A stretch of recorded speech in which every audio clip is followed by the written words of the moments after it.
Я Мазязина Тамара Степановна. Я участница народного хора «Иван да Марья», производственное объединение «Ижевский мотозавод Аксион Холдинг».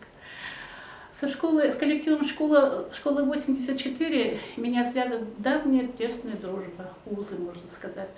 В 90-х годах я сюда привела своего младшего сына. Потом он, в свою очередь, привел сюда своих детей. Они здесь отучились, потом пришлось перевести их по месту жительства. Сейчас, на данный момент, в этой школе у меня учатся дети моей дочери. Гоша Ушаков и Гриша Ушаков в 7 А и во 2 Б. Мы, дедушки и бабушки, конечно, тоже можем вложить свой вклад в дело воспитания наших внуков.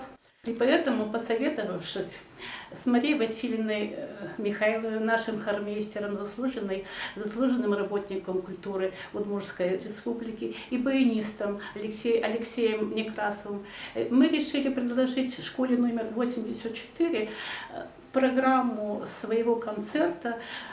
И вот нас пригласили на празднование 9 мая. Мы пришли к ним, показали концерт. И они, в свою очередь, дети, показали поразительный спектакль «60 грамм детства».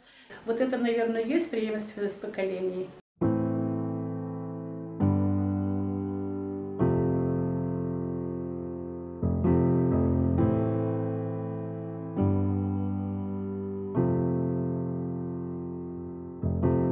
Как можно отнять жизнь?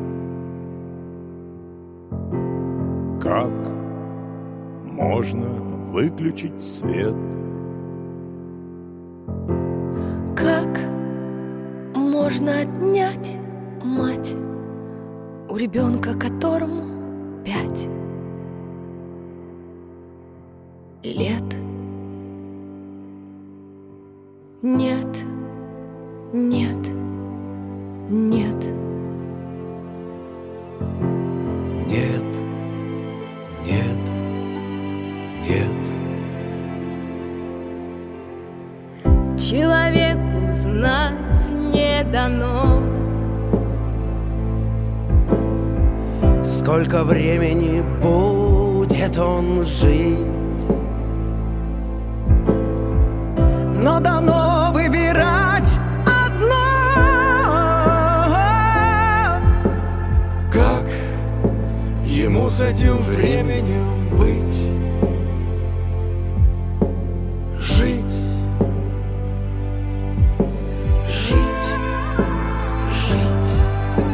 Жить. жить, Жить. Жить. Жить. Жить. Жить. жить, жить. Как научиться в мире жить? Уметь любить, уметь прощать. И до конца себя